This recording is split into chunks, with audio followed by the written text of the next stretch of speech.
વિદ્યાર્થી મિત્રો, ગઈકાલે આપણે ઓર્ડર ઓફ એ ગ્રુપ અને order of an element of a group એની વાત કરી. એટલે હવે આપણે બહુ જ ક્લિયર થઈ ગયા છીએ કે ઓર્ડર ઓફ એ ગ્રુપ કોને કહીશું આપણે? ગ્રુપમાં આવેલા એલિમેન્ટની સંખ્યા. અને ઓર્ડર ઓફ એન એલિમેન્ટ કોને કહીશું આપણે? તો એવો સ્મોલેસ્ટ પોઝિટિવ ઇન્ટીજર કે જેને આપણે ગ્રુપના કોઈ પણ એલિમેન્ટ ઉપર મૂકીએ ઘાત તરીકે, એટલે કે પાવર તરીકે, અને જો એ એલિમેન્ટની વેલ્યુ એ પાવર સાથે આઈડેન્ટિટી થાય તો એ જે સ્મોલેસ્ટ પોઝિટિવ ઇન્ટીજર છે એને કહીશું આપણે ઓર્ડર ઓફ એન એલિમેન્ટ એ, જે પણ એલિમેન્ટ આપણે લીધો હોય એ. આજે આપણે એના પર બહુ સરસ થિયરમ ભણીએ આપણે. પણ એ થિયરમ ભણતા પહેલાં એક નવો કન્સેપ્ટ મારે તમારી જોડે શેર કરવો છે. આ કન્સેપ્ટ તમે લોકો ડેફિનેટલી પ્રાઇમરી સ્કૂલમાં ભણી ગયા છો, આજે મારે તમને રિવાઇઝ કરવો પડશે. આપણે એ વસ્તુ ભણી ગયા છીએ કે પ્રાઇમ નંબર કોને કહેવાય. તમને સૌને ખબર હશે કે સૌથી નાનાનો પ્રાઇમ નંબર કયો છે? તો 2. એના પછી 3, 5, 7, એક્ઝેક્ટ આગળ 11, 13, આ બધા જ પ્રાઇમ નંબર છે. પણ જ્યારે બે પ્રાઇમ નંબરની વાત કરીએ આપણે તો કહી શકાશે કે 3 અને 5 એ બંને પ્રાઇમ નંબર છે. હવે અહીંયા માત્ર પ્રાઇમ નંબર નહીં, રિલેટિવલી પ્રાઇમની વાત કરવી છે આપણે. તો કોઈ પણ એક નંબર હોય એ પ્રાઇમ છે કે નહીં આપણને ખબર પડી ગઈ છે. પણ જ્યારે બે નંબરની વાત કરતા હોઈએ, બંનેની કમ્પેરિઝનની વાત કરતા હોઈએ, ત્યારે એ બંને નંબર એકબીજા માટે પ્રાઇમ છે કે નહીં એને કહીશું આપણે રિલેટિવલી પ્રાઇમ. જેમ કે એક નંબર માની લો કે 3 છે અને બીજો નંબર માની લો કે 10 છે. 3 અને 10 બે નંબર એવા છે કે આમ જુઓ તો 3 તો પ્રાઇમ છે, પણ 10 છે એ પ્રાઇમ નંબર નથી. કારણ કે 10ના આપણે અવયવ મળે છે 2 અને 5. પણ હું 3 અને 10 બેની કમ્પેરિઝન કરું તો એવો કયો અવયવ છે, એવો કયો ફેક્ટર છે જે 3 અને 10 બંનેમાં કોમન આવતો હોય? તો 3ના ફેક્ટર શું પડશે? 1 into 3. 10ના ફેક્ટર શું પડશે? 2 into 5. અને 1 તો ખરો જ, એટલે કે 1 into 2 into 5. તો આમ જુઓ તો આ બંને નંબરની અંદર એક સિવાય બીજો કોઈ પણ ફેક્ટર કોમન આવતો નથી. તો એવા નંબર કે જે નંબર પોતે ભલે પ્રાઇમ ન હોય પણ એ બંને નંબરનો ગ્રેટેસ્ટ કોમન ડિવાઇઝર લઈએ આપણે, એટલે કે મહત્તમ અવયવ, અને એ જો મહત્તમ અવયવ 1 જ હોય તો એ બંને નંબરને એકબીજા માટે પ્રાઇમ છે એવું કહી શકાય. ચલો આપણે બે નંબર એવા લઈએ કે જે બંને પ્રાઇમ નથી. જેમ કે 4 એ પ્રાઇમ નંબર નથી, કારણ કે 2 ગુણ્યા 2 4 થાય છે. 9 છે એ પણ પ્રાઇમ નથી, કારણ કે 3 ગુણ્યા 3 એટલે 9 થાય છે. એટલે કે 4 અને 9 એ બંને ઇન્ડિવિજ્યુઅલી પોતે પ્રાઇમ નંબર નથી. તેમ છતાંય 4 અને 9 બંને વચ્ચેનો કોમન અવયવ કયો? તો 4ના અવયવ શું પડશે? 1 into 2 into 2. 9ના અવયવ શું પડશે? 1 into 3 into 3. એનો મતલબ કે 4 અને 9નો જીસીડી ગ્રેટેસ્ટ કોમન ડિવાઇઝર શું આવે છે? માત્ર 1 આવે છે, મહત્તમ અવયવ જે છે. અને એ અવયવ જો 1 આવતો હોય તો 4 ભલે પ્રાઇમ નંબર ન હોય, 9 પોતે ભલે પ્રાઇમ નંબર ન હોય, પણ 4 અને 9 એ એકબીજા માટે પ્રાઇમ છે. એનો મતલબ કે 4 and 9 આર રિલેટિવલી પ્રાઇમ. અને આ કન્સેપ્ટ સમજી અને આપણે થિયરમ ભણીશું. એના પહેલાં બે જો નંબર રિલેટિવલી પ્રાઇમ હોય એમની પાસે એક સરસ પ્રોપર્ટી છે, ને એ પ્રોપર્ટી કઈ છે જે આપણે આજે અત્યારે ડિસ્કસ કરીશું. તો લઈએ આપણે આજના જ એક્ઝામ્પલ લઈશું બધા આપણે થિયરમના example order of an element પરના. તો પહેલું આપણે લઈએ આપણે રિલેટિવલી પ્રાઇમ.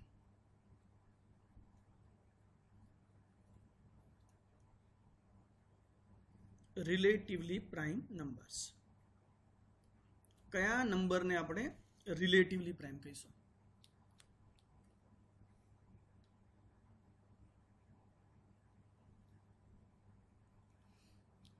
તો લઈએ આપણે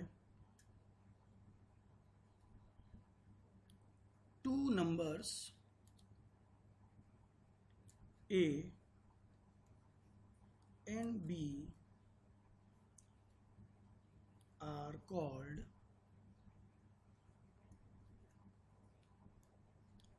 relatively prime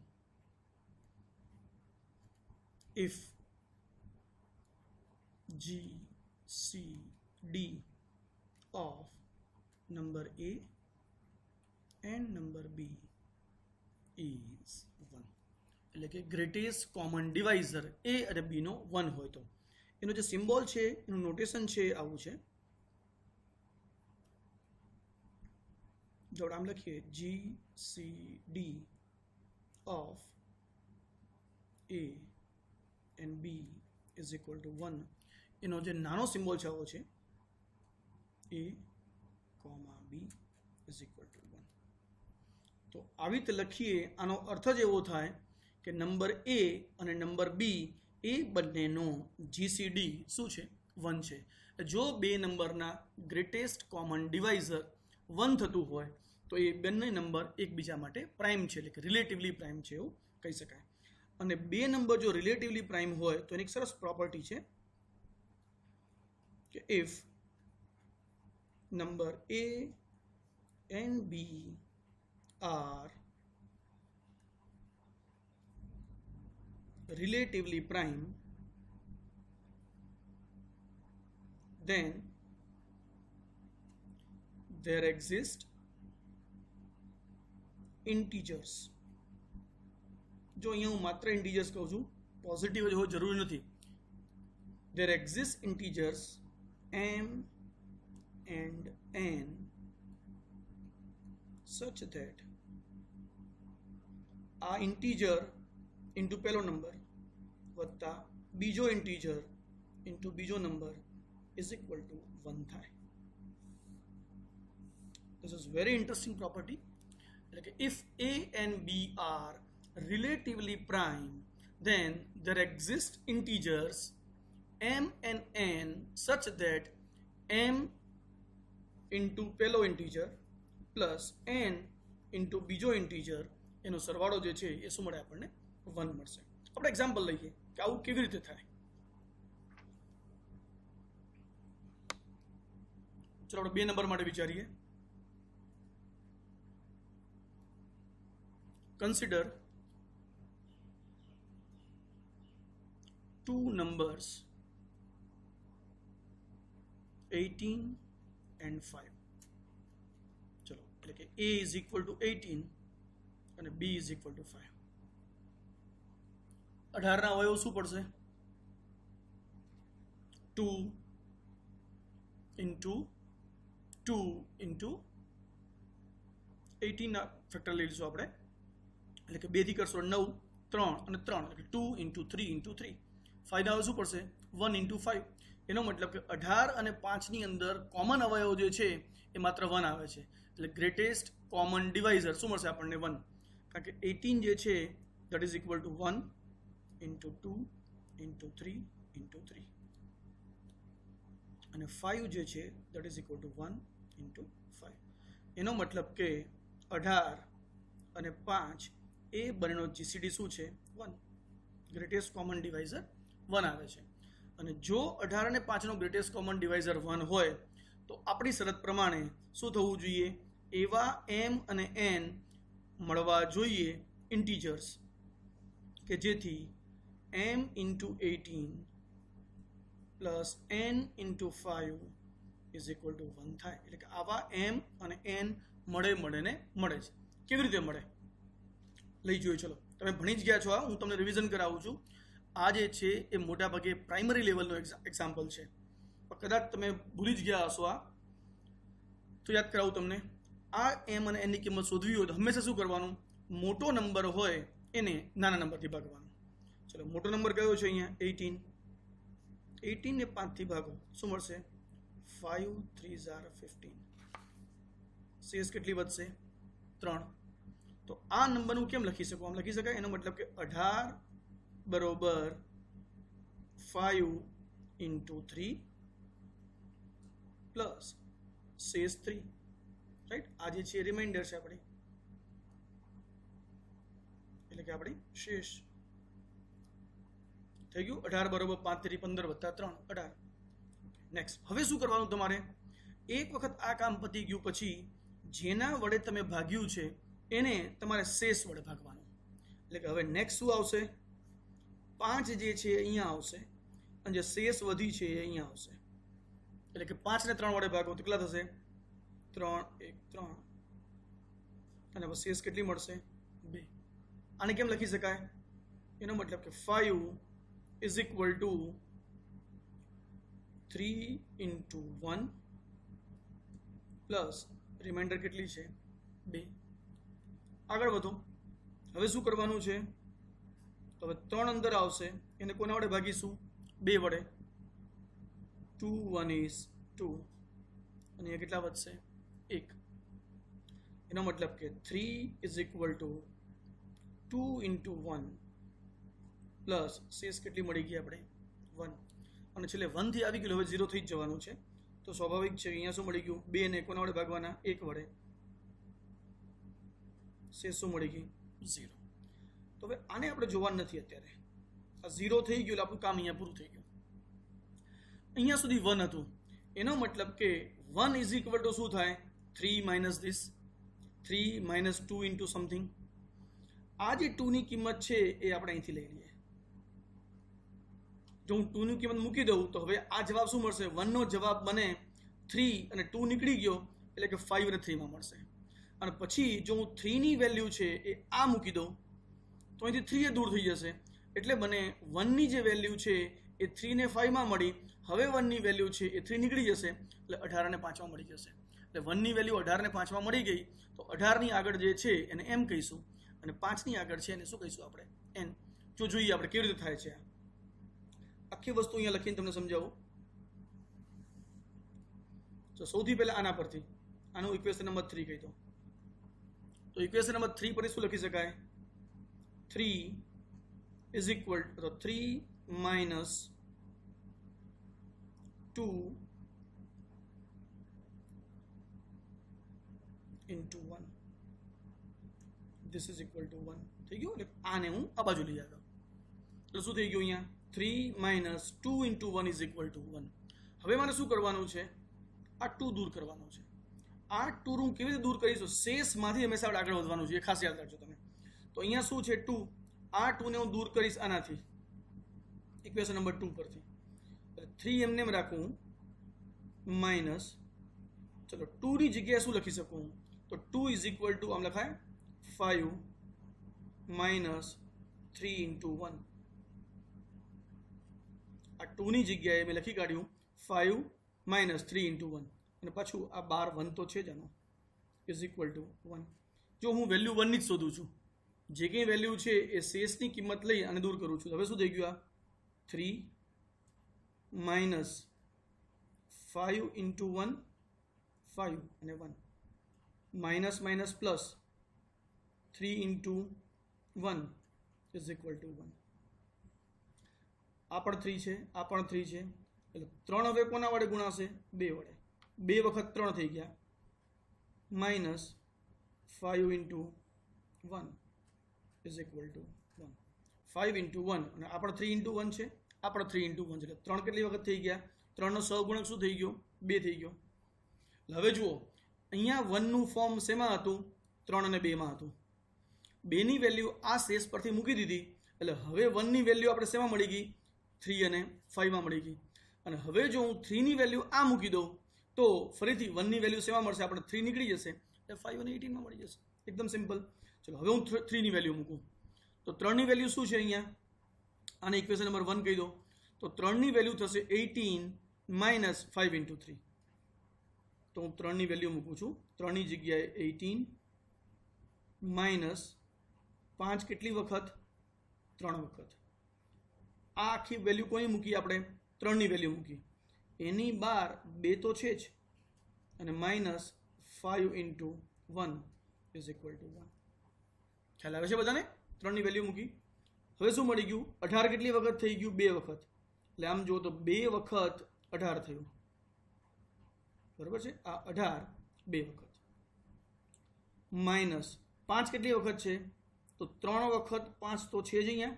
આ 3 વખત 5 અને એ 2 વડે ગુણાશે એટલે કેટલી વખત થઈ ગયું? 6 વખત 5 થઈ ગયું. કરેક્ટ? 5 એ 3 વખત તો છે અને બીજું 2 વખત કરો એટલે 5 કેટલી વાર થઈ ગયું? 6 વખત. માઇનસ અહીંયા તો પણ 5 કેટલી વખત છે? 1 વખત તો છે જ, ઇઝ ઇક્વલ ટુ 1. એનો મતલબ 18 કેટલી વખત થયું? 2 વખત. એટલે 2 વખત 18 અને માઇનસ આ 5 અહીંયા 6 વખત છે, આ 5 અહીંયા 1 વખત છે, એટલે ટોટલ કેટલી વખત થઈ ગયા? 7 વખત 5 ઇઝ ઇક્વલ ટુ 1. જો શું મળી ગયું આપણને? 18 અને 5ના ફોર્મમાં 1 મળી ગયો. તો હવે એવું કહી શકાય કે જો 18 અને 5 એ રિલેટિવલી પ્રાઇમ હોય તો આપણને એવો નંબર મળે કે જેથી m into 18 plus n into 5 is equal two 1 થાય. તો આનો અર્થ એવો થયો કે અહીંયા જો બરોબર આપણને એમની વેલ્યુ શું મળી? હું આવું કહીશ કે એમની વેલ્યુ મને મળી 2 અને એનની વેલ્યુ મને કેટલી મળી? 7. જો હું 2 ને એમ કહી દઉં શું મળી ગયું આપણને? m into 18. એનની વેલ્યુ જો -7 મૂકું તો plus n into 5 is equal two શું મળી ગયું? 1. તો કહી શકાય કે જો 18 અને 5 એ બંને પ્રાઇમ નંબર હોય તો આપણને એવા ઇન્ટીજર m અને n મળે જ કે જેથી m into 18 plus n into 5 is equal two 1 થાય. એનો મતલબ કે જો a અને b બંને પ્રાઇમ નંબર હોય, રિલેટિવલી પ્રાઇમ નંબર હોય, સોરી પ્રાઇમ નહીં, રિલેટિવલી પ્રાઇમ હોય એકબીજાને, એટલે કે બંનેનો જીસીડી 1 હોય તો આપણને બે ઇન્ટીજર m અને n એવા મળે જ કે જેથી m into a plus n into b is equal two 1 થાય. કરેક્ટ? આ કન્સેપ્ટનો ઉપયોગ કરીશું આપણે અને એ કન્સેપ્ટની મદદથી આપણે આજના ઓર્ડર પરના જે થિયરમ છે એ થિયરમ સાબિત કરીએ. બહુ સરસ થિયરમ છે. પરીક્ષામાં પણ ઘણીવાર તમારે પૂછાય છે, બને કે કટકામાં પૂછાય. થિયરમ પ્રમાણમાં લાંબુ છે એટલે અલગ અલગ જગ્યાએ 4 ભાગમાં થિયરમ છે, તો આપણે એને 4 ભાગમાં સાબિત કરીશું. થિયરમ આવું છે: સપોઝ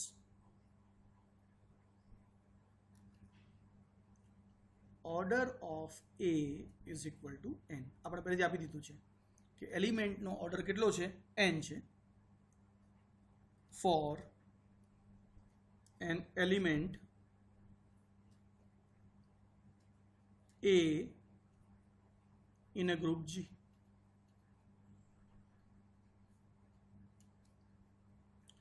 Then ચલો prove that. આપણે 1 by 1 લેતા જઈએ અને સાબિત પણ કરતા જઈએ.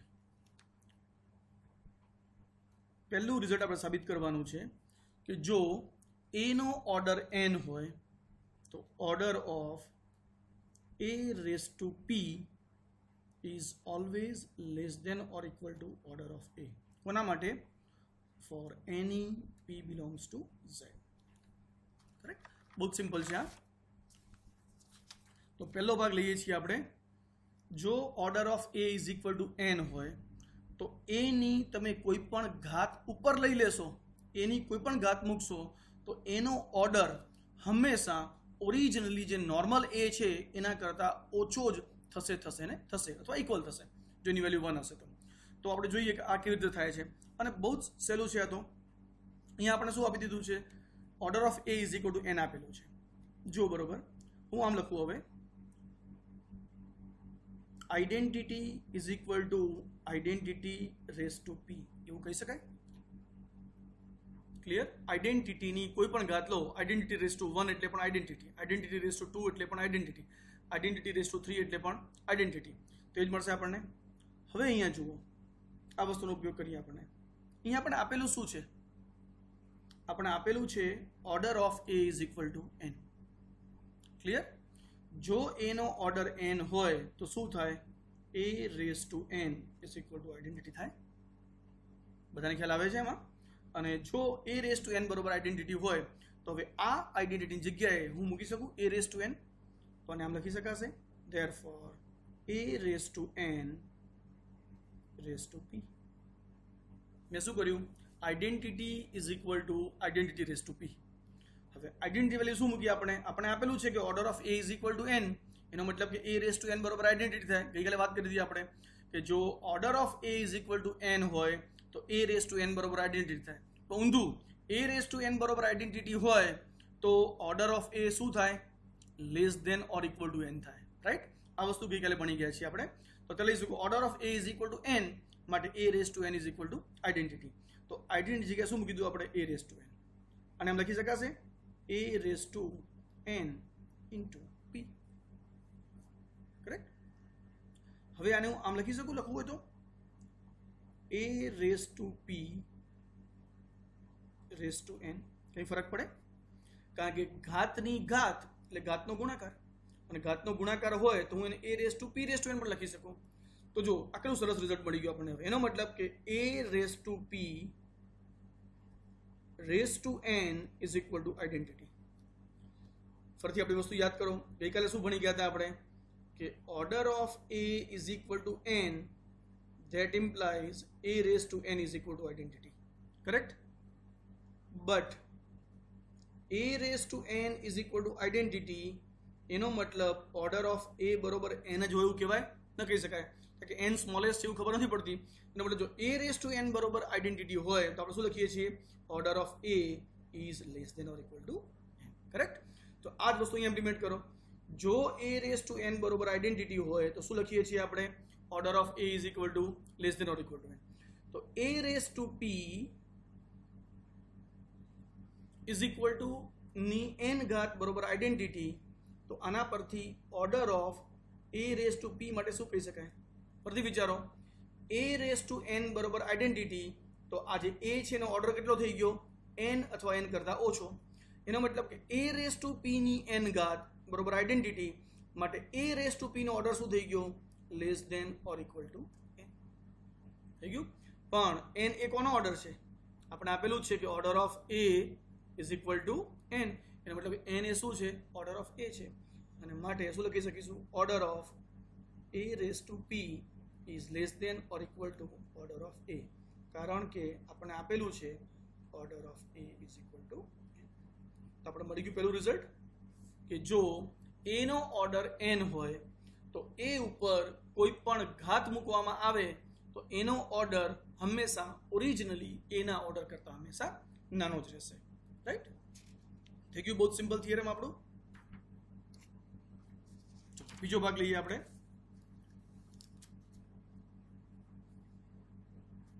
તો આ સિમ્પલ પહેલું રિઝલ્ટ હતું આપણું. રિઝલ્ટ નંબર 2 લઈએ આપણે હવે. આપણું રિઝલ્ટ નંબર 2 એવું છે કે ઓર્ડર ઓફ a ઇન્વર્સ અને ઓર્ડર ઓફ a એ હંમેશા સરખા જ હોય for every a belongs to g. તમે કોઈ પણ એલિમેન્ટ લઈ લો તો કોઈ પણ એલિમેન્ટનો ઇન્વર્સ અને કોઈ પણ એલિમેન્ટનો ઓર્ડર અને કોઈ પણ એલિમેન્ટના ઇન્વર્સનો ઓર્ડર હંમેશા સરખો જ થાય. આ બહુ સરસ રિઝલ્ટ છે અને આ રિઝલ્ટનો ઉપયોગ આપણે ઘણી બધી વાર આપણે કરીશું. ઓકે, આપણે હમણાં રિઝલ્ટ 1 શું ભણી ગયા?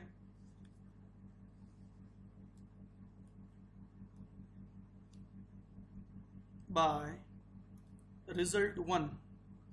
अब result 1 શું છે? order of a raised to p is less than or equal to order of a. ભણી ગયા હમણાં જ આપણે આના પરથી. આપણું રિઝલ્ટ નંબર 1 છે. order of a raised to p is always less than or equal to order of a. ચલો એક કામ કરો અને આ રિઝલ્ટ કોના માટે સાચું છે? આપણે ભણી ગયા હતા કે this result is true for every p belongs to z. p belongs to z એટલે કોઈ પણ ઇન્ટીજર માટે, કોઈ પણ પૂર્ણાંક સંખ્યા માટે. હવે જુઓ અહીંયા આપણે શું મળ્યું છે? Order of a raised to p is less than or equal to a for any p belongs to z. ચલો હું p is equal to -1 લઈ લઉં, શું થાય? if I put p is equal to -1 તો થઈ ગયું. therefore order of a raised to p ની જગ્યાએ -1 is less than or equal to order of a. તો એક વસ્તુ મળી કે આપણે ઓટોમેટિક. આને હું રોમન 1 કહું છું. પેલું આપણું 1 એ રેગ્યુલર 1 છે. તો શું મળી ગયું આપણને? એક રિઝલ્ટ તો મળી જ ગયું ઓટોમેટિક કે order of a inverse is less than or equal to order of a. હવે જો આપણે એક વસ્તુ ભણી ગયા છીએ કે કોઈ પણ બે નંબર આપેલા હોય એના માટે કહીએ કે m is less than or equal to n, અને પછી હું એમ કહું કે n is less than or equal to m. એનો મતલબ શું થઈ ગયો? m અને n બંને એક જ નંબર છે, એટલે કે બંને સિમિલર નંબર છે. તો મારે સાબિત કરવું છે કે order of a inverse is equal to order of a. જો હું એવું સાબિત કરી દઉં કે એક વખત ઓર્ડર ઓફ a ઇન્વર્સ એ ઓર્ડર ઓફ a કરતા નાનો અથવા તો આ છે, અથવા order of a is less than equal to order of a inverse, તો બંને પર શું થઈ ગયું? Order of a is equal to order of a inverse. તો બહુ જ સહેલું રિઝલ્ટ છે આ. તો જો આપણે એક પરિણામ મળી ગયું, order of a inverse is less than or equal to order of a. Now હવે આ જ રિઝલ્ટનો ઉપયોગ કરો તો આ રિઝલ્ટ આપણને શું કહેવા માંગે છે? વિચારો. Order of a inverse is less than or equal to order of A. આનો અર્થ એવો થાય કે કોઈ પણ એલિમેન્ટ આપણે આપેલો હોય તો એ એલિમેન્ટના ઇન્વર્સનો ઓર્ડર હંમેશા ઓરિજિનલ એલિમેન્ટ કરતાં કેવો થાય? સરખો અથવા તો નાનો. ઓકે, ચલો. Now but as A belongs to group G, તો સ્વાભાવિક છે કે એનો ઇન્વર્સ પણ શેમાં હોય? જીની અંદર જ હોય. Is it right? જો એ જીનો એલિમેન્ટ છે અને જી ગ્રુપ છે તો દરેક એલિમેન્ટનો ઇન્વર્સ મળે. એપ્લાય રિઝલ્ટ નંબર 1, એટલે આ રિઝલ્ટ આપણો ફોર એ ઇન્વર્સ. હવે જુઓ, એલિમેન્ટ તરીકે એ લઈએ તો આપણે એવું કીધું કે જે એલિમેન્ટ લીધો એના ઇન્વર્સનો ઓર્ડર ઓરિજિનલ એલિમેન્ટ કરતાં નાનો છે. હવે એલિમેન્ટ હું એની જગ્યાએ એ ઇન્વર્સ લઈ લઉં, તેનો મતલબ આવો થાય કે ઓરિજિનલ એલિમેન્ટ એ ઇન્વર્સનો ઓર્ડર કોના કરતાં નાનો થશે? તો જે એલિમેન્ટ છે એના ઇન્વર્સ કરતાં. એનો મતલબ કે એ ઇન્વર્સ ના ઇન્વર્સ કરતાં. ક્લિયર? કોઈ પણ એલિમેન્ટ આપેલો હોય તો એ એલિમેન્ટના ઇન્વર્સનો ઓર્ડર આપેલા એલિમેન્ટ કરતાં નાનો હોય. હવે હું એલિમેન્ટ બદલી કાઢું છું, એલિમેન્ટ એની જગ્યાએ એ ઇન્વર્સ લઉં છું.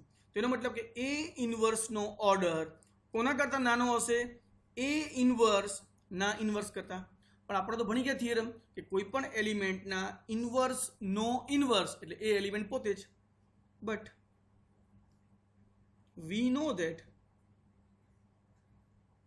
શું જાણીએ છીએ આપણે કે એ ઇન્વર્સ નો ઇન્વર્સ ઇઝ ઓલવેઝ એ. આ તો આપણને ખબર જ છે. એનો મતલબ કે એ ઇન્વર્સ નો ઇન્વર્સ શું થઈ ગયો? એ. તો શું મળી ગયું આપણે? Therefore order of A inverse નો ઇન્વર્સ એટલે A is less than or equal to order of A inverse. અને હું રોમન નંબર 2 કહી દઉં તો 1 શું કહે છે? Order of A inverse is less than or equal to order of A. Number 2 શું કહે છે? Order of A is less than equal to order of A inverse. Therefore from 1 and 2 શું મળી ગયું આપણને? Order of A inverse is equal to order of A. થઈ ગયું? તો પહેલાના બંને રિઝલ્ટ કેટલા ઇન્ટરેસ્ટિંગ હતા. પહેલા રિઝલ્ટમાં એકવાર સાબિત કરી દીધું કે order of A raise to P is less than or equal to order of A. એના પરથી ઓટોમેટિક 2 નંબર સાબિત થઈ ગયું. એક વખત શું કર્યું આપણે? પીની જગ્યાએ -1 લીધું એટલે એક રિઝલ્ટ મળી ગયું, અને એ જ રિઝલ્ટનો ઉપયોગ એને બદલે આપણે એ ઇન્વર્સ માટે કર્યો તો આપણને બીજું રિઝલ્ટ મળી ગયું. અને બંને રિઝલ્ટનો સાર શું થઈ ગયો? Order of A inverse is equal to order of A. હવે ત્રીજું રિઝલ્ટ લઈએ આપણે. ત્રીજું રિઝલ્ટ સરસ છે, એટલા માટે મેં તમને શરૂઆતમાં જે 2 રિલેટિવલી પ્રાઇમની વાત કરી હતી ક્યાં કરી હતી? રિઝલ્ટ 1 અને રિઝલ્ટ 3. જુઓ ક્યાં જુદા પડે છે. હવે ઇફ for a positive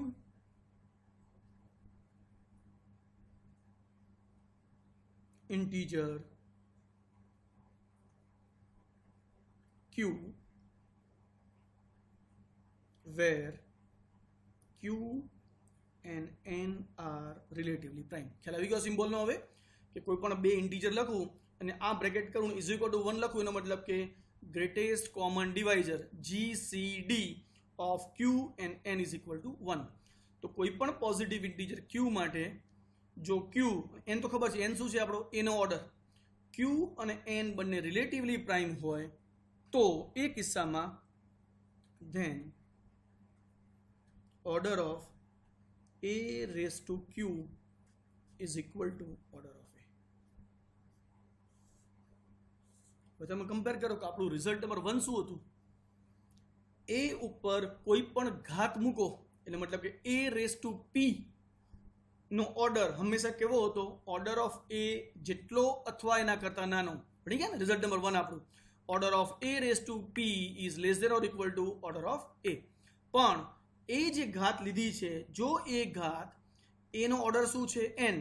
એટલે કે જો એ ઘાત n ના ઓર્ડર સાથે રિલેટિવલી પ્રાઇમ હોય તો એ લેસ ધેન વાળો પાર્ટ નહીં આવે, એક્ઝેક્ટ શું થઈ જશે? ઇક્વલ થઈ જશે. એટલે કે જો એનો જે ઓર્ડર છે એની સાથે એની ઘાત એ રિલેટિવલી પ્રાઇમ હોય તો એનો ઓર્ડર અને એની ઘાત સાથેનો ઓર્ડર બંને કેવા થશે? ઇક્વલ થશે. એટલે કે order of a raise to q is equal to order of a. બહુ જ સહેલું છે. ફરીથી શું કરીશું અહીંયા આપણે? પહેલા જેવું જ કામ કરીએ જે આપણે રિઝલ્ટ નંબર 2 માં કર્યું. જો બંનેને ઇક્વલ બતાવવા છે તો હું શું કરીશ? એક વખત order of a raise to q is less than or equal to order of a બતાવું, અને બીજી વાર એવું કરું કે ઓર્ડર ઓફ a છે એને બતાવું less than or equal to order of a raise to q, અને બંને પર શું કહી શકાશે કે બંને સરખા થઈ ગયા. તો એક ભાગ તો બહુ સિમ્પલ છે. જુઓ, એસ q શું છે? q is A positive integer, therefore q belongs to z તો કહેવાશે જ, અને જો q belongs to z હોય તો બાય અવર રિઝલ્ટ નંબર 1 એટલે રોમન નહીં, પેલું રિઝલ્ટ આપણું રિઝલ્ટ નંબર 1 શું કહે છે આપણું? કે જો કોઈ પણ p belongs to z માટે a રેઝ ટુ p નો ઓર્ડર કેવો હોય? ઓર્ડર ઓફ a કરતા નાનો હોય. અહીંયા p ને બદલે q આપેલું છે, તો ફોર એની q belonging to z by result 1 હું આવું કહી શકીશ, order of a raise to q is less than or equal to order of a. તો કહી શકાય ને બાય અવર રિઝલ્ટ નંબર 1. જાજુ પહેલું રિઝલ્ટ સાબિત કર્યું એટલે કહી શકાય કે a ની કોઈ પણ ઘાત લેવામાં આવે તો એનો ઓર્ડર કાં તો a જેટલો હોય અથવા a કરતા ઓછો હોય. That means order of a raise to q is less than or equal to order of a. ચલો આને હું કહી દઉં નંબર 3, એટલે 1 2 રોમનમાં આપણે કહી દીધેલા છે, રાઈટ? તો આપણે જે ઓરિજિનલ જે આંકડો 1 2 3 લખીએ છીએ એ આપણા રિઝલ્ટ નંબર છે, અને રોમનમાં 1 2 3 4 લખીશ એ હું ઇક્વેશન નંબર આપીશ. તો શું મળી ગયું? Order of a raise to q is less than or equal to order of a. હવે આપણે રિલેટિવલી પ્રાઇમ વાળી વાતનો ઉપયોગ કરીશું અહીંયા. ચલો હવે અહીંયા શું આપેલું છે આપણને? નાઉ given that q and n are relatively prime, એટલે કે q અને n નો GCD 1 છે, તો શું થાય? that implies there exist integers. જો આમ તો હું a ને b લખતો ત્યારે એવું કહેતો હતો કે a ને b જો રિલેટિવલી પ્રાઇમ હોય તો આપણને ઇન્ટીજર m અને n એવા મળે કે જેથી am plus bn is equal two 1 થાય.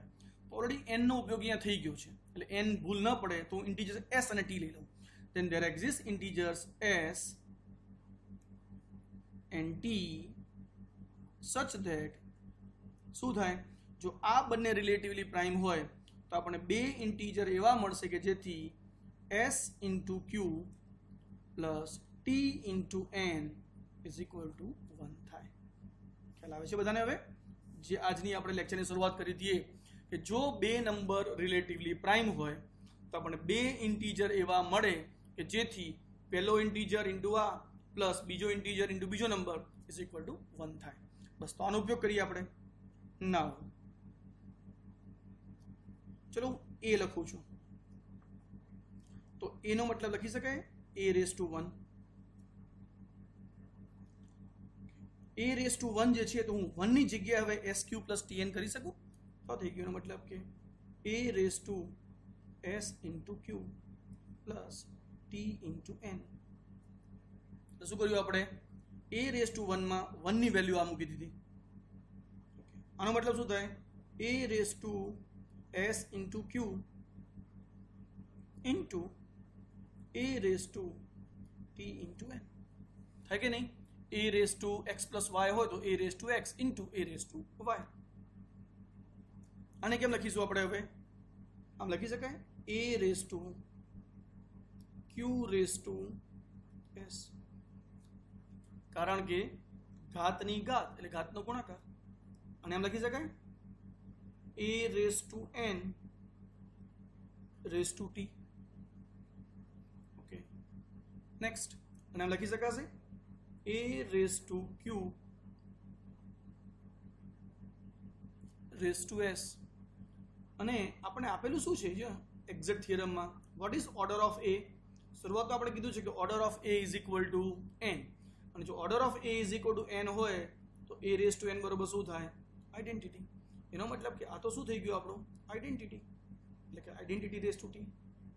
તો શું મળી ગયું આપણને? a raise to q raise to s અને આઈડેન્ટિટીની ગમે એટલી ઘાત હોય એને શું કહેવાય? આઈડેન્ટિટી. અને આઈડેન્ટિટી ગુણ્યા કોઈ પણ એલિમેન્ટ એટલે પણ આઈડેન્ટિટી. તો માટે શું મળી ગયું આપણને?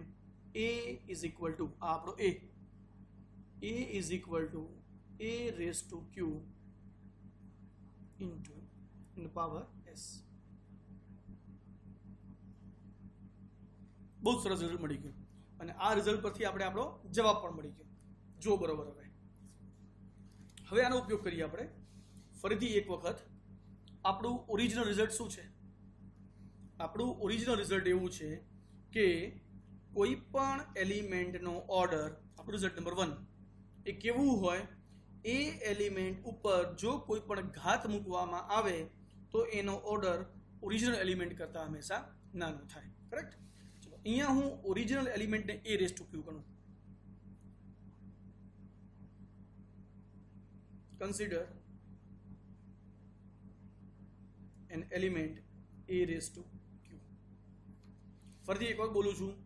જો એલિમેન્ટ a હોય તો એલિમેન્ટ a ઉપર જો ઘાત મૂકવામાં આવે તો એનો ઓર્ડર ઓરિજિનલ એલિમેન્ટ કરતાં ઘટી જાય. હવે અહીંયા ઓરિજિનલ એલિમેન્ટ તરીકે જો હું a રેઝ ટુ q લઉં તો બરોબર ધ્યાન રાખો અહીંયા therefore બાય આપણું જે ઓરિજિનલ રિઝલ્ટ નંબર 1 છે, આપણું રિઝલ્ટ નંબર 1 શું કહે છે? આપણું રિઝલ્ટ નંબર 1 એવું કહે છે કે કોઈ પણ એલિમેન્ટ, હું એલિમેન્ટ શું લઉં છું અહીંયા? a raise to q. કોઈ પણ એલિમેન્ટનો ઓર્ડર હંમેશા મોટો હોય કોના કરતાં? તો જો એ એલિમેન્ટની ઉપર કોઈ પણ ઘાત લેવામાં આવે તો. બધાને ખ્યાલ આવી ગયો અહીંયા? તો ઓરિજિનલ એલિમેન્ટ શું હતું અહીંયા? a raise to q. અને અહીંયા મેં શું કર્યું છે? a રેઝ ટુ q ની ઉપર કેટલી ઘાત મૂકી? મેં s નામની ઘાત મૂકી દીધી. એનો મતલબ કે ઓરિજિનલ એલિમેન્ટ ઉપર જો ઘાત લેવામાં આવે તો ઘાતવાળા એલિમેન્ટનો ઓર્ડર એ ઓરિજિનલ એલિમેન્ટના ઓર્ડર કરતાં હંમેશા નાનો થાય. આ તો બહુ સિમ્પલ થઈ ગયું. હવે જુઓ તમે, a raise to q raise to s એની કિંમત તો ખરેખર શું છે? એ છે. તો જો હું આને રિઝલ્ટ નંબર 4 કહું, મેં 3 નંબર કહી દીધું છે, તો બાય રિઝલ્ટ નંબર 4 હું a raise to q raise to s ને શું કહી શકીશ? a. તો ડાયવર્સ શું થઈ ગયું? therefore order of a raise to q raise to s, a raise to q raise to s શું છે? a. Order of a is less than or equal to order of a raise to q. થઈ ગયું? Order of a is less than or equal to order of a raise to q. અને જો હું આ ઇક્વેશનને number 5 કહી દઉં તો જો આપણું ઇક્વેશન નંબર 3 શું છે? આપણું ઇક્વેશન નંબર 3 એવું કહે છે કે order of a raise to q એ કોના કરતાં નાનો છે? ઓર્ડર ઓફ a કરતાં. અને રિઝલ્ટ નંબર 5 શું કહે છે? ઓર્ડર ઓફ a કોના કરતાં નાનો છે કે ઇક્વલ છે? Order of a raise to q કરતાં. તો એક વખત order of a raise to q is less than or equal to order of a, અને બીજી વખત order of a is less than or equal to order of a raise to q. તો શું કહીશું આપણે? From 3 and 5 order of a raised to q is equal to order of a, right? And therefore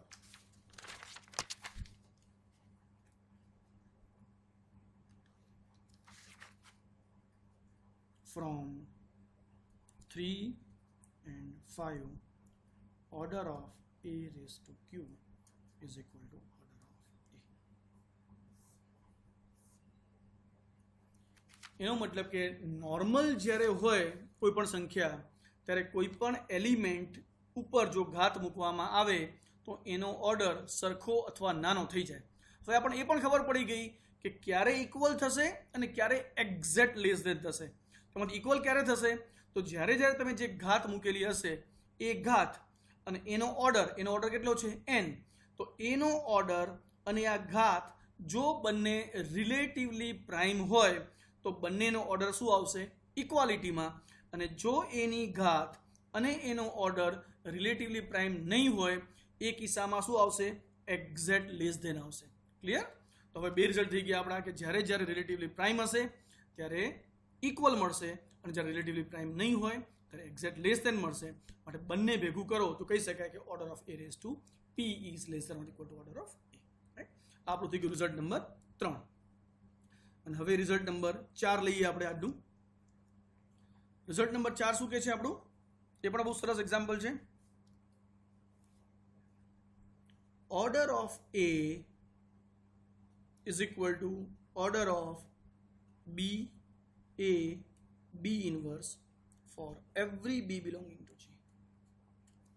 એટલે કે કોઈ પણ element A હોય એને આગળ અને પાછળ કોઈ સરખા જ એલિમેન્ટ અને એના ઇન્વર્સ વડે ગુણો. જો એને શું કર્યું આપણે આગળથી B વડે ગુણ્યું અને પાછળથી B ના જ ઇન્વર્સ વડે ગુણ્યું તો એના ઓર્ડરમાં કોઈ પણ ફેરફાર થશે નહીં. એનો ઓર્ડર હંમેશા સરખો રહેશે. બહુ જ સિમ્પલ એક્ઝામ્પલ છે. આને આપણે ટુ વે કમ્યુનિકેશન લઈ લઈએ.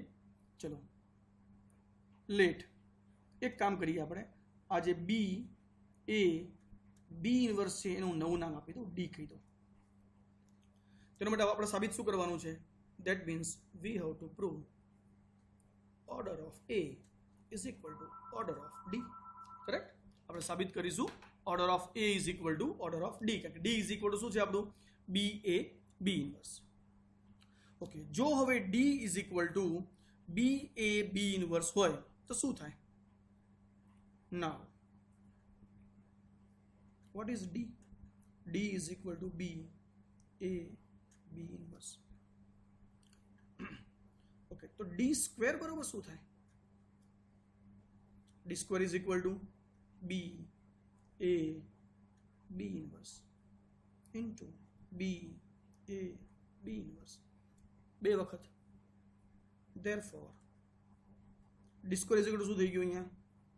અને જો એસોસિએટિવ લાગુ પાડો તો B A વચ્ચે બી ઇન્વર્સ અને બી ભેગા થઈ ગયા આ બંને અને પાછું એ અને બી ઇન્વર્સ.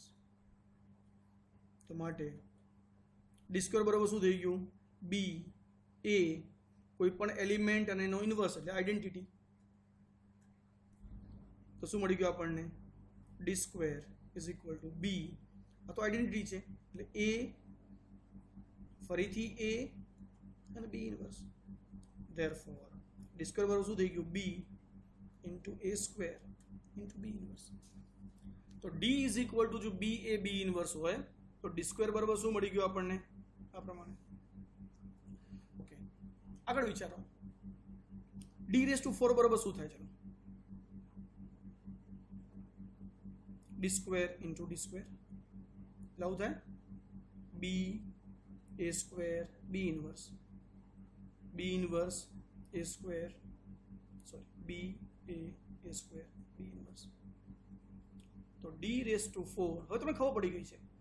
જો એસોસિએટિવ લાગુ પાડો તો B ઇન્વર્સ અને B શું થશે? નીકળી જશે એટલે આઈડેન્ટિટી થઈ ગઈ. A inverse into A inverse શું થઈ જશે? A raised to 4 તો આવું થઈ ગયું B A raised to 4 into B inverse. તો હવે આપણે પેટર્ન ખબર પડી ગઈ છે કે D is equal to B A B inverse. D square is equal to B A square B inverse. D raised to 4 લઉં તો તેનો મતલબ B અને B ઇન્વર્સ કોઈ ફેર નથી પડતો. જેટલી હું D ની ઘાત લઉં છું એટલી એક્ઝેક્ટલી A ની ઘાત આવે છે. તો આને જો આગળ વધું તો આનો મતલબ એવો થાય કે D raised to M is equal to શું થાય? B A raised to M into B inverse. અને જો હું આગળ વધું એમ કહું કે N તો મને શું મળશે? D raised to N તો શું મળશે મને? B A raised to N into B inverse. તો આનો મતલબ કે આ બંને એલિમેન્ટ જે છે એ આપણે હંમેશા કેવા મળશે? સરખા જ મળશે. રાઈટ? તો હવે શું થાય? હવે જો D raised to N is equal to B A raised to N into B inverse હોય તો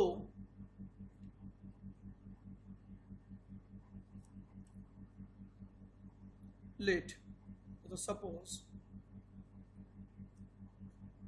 order of D is equal to say n. M લઈ લેજો. say order of D is equal to M. જો order of D is equal to M હોય તો શું થાય? D raised to M is equal to identity થાય. if order of D is equal to M તો D raised to M is equal to identity. અહીંયા both ways છે. જો D raised to M બરોબર identity હોય તો B into A raised to M into B inverse બરોબર પણ શું થાય? આઈડેન્ટિટી. કારણ કે D raised to M બરોબર શું છે આપણી પાસે? અરે D raised to M બરોબર શું છે? B into A raised to M into B raised to -1. આપણે શું કર્યું? D raised to M ની વેલ્યુ જે છે એ શું મૂકી આપણે? B into A raised to M into B inverse.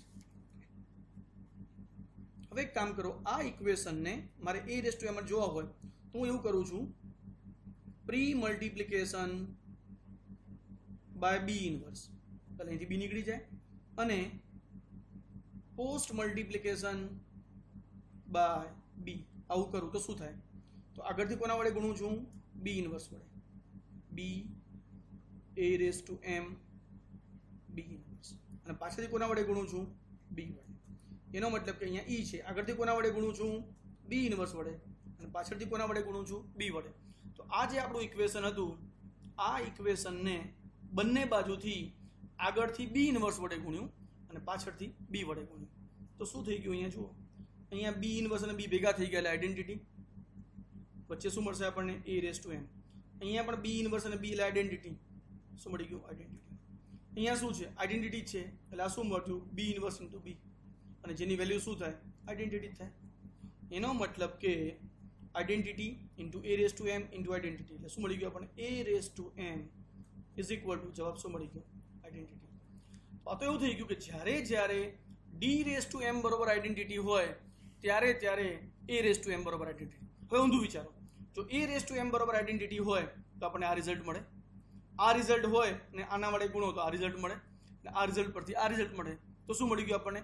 D raise to એમ બરોબર આઈડેન્ટિટી. એનો મતલબ કે D raise to M is equal to identity if and only if A raise to M is equal to identity.